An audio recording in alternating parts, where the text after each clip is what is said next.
இன்றைய திருக்குறள் ஒருமைக்கண்தான் கற்ற கல்வி ஒருவர்க்கு எழுமையும் ஏமாப் புடைத்து.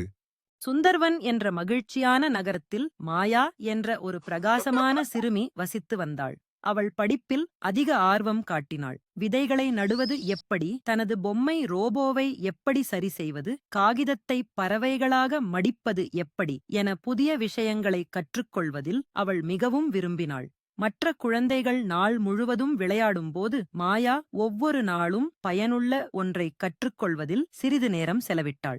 ஒரு நாள் மாயாவின் நண்பன் கவின், அவள் ஏன் எப்போதும் படித்துக் கொண்டிருக்கிறாள், அவள் படிக்கும் அனைத்தும் நினைவில் இருக்குமா என்று கேட்டான். அதற்கு அவள் அவற்றை நினைவில் வைத்துக் கொள்வதற்காக மட்டும் படிப்பதில்லை, அது உலகைப் புரிந்து கொள்ள உதவுகிறது என்று மாயா சிரித்துக் கொண்டே சொன்னாள். ஒரு நாள் பள்ளியில் தீயணைப்பு குறித்த பயிற்சி அளிக்கப்பட்டது.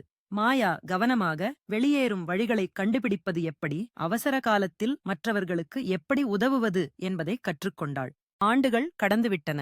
ஒரு நாள் பள்ளியில் ஒரு தீ விபத்து நடந்தது. தீ எச்சரிக்கை மணி அடித்தது. அனைத்து மாணவர்களும் ஓடினர். ஆனால் ஆசிரியர் சிக்கிக் கொண்டார். அனைவரும் பயந்தனர்.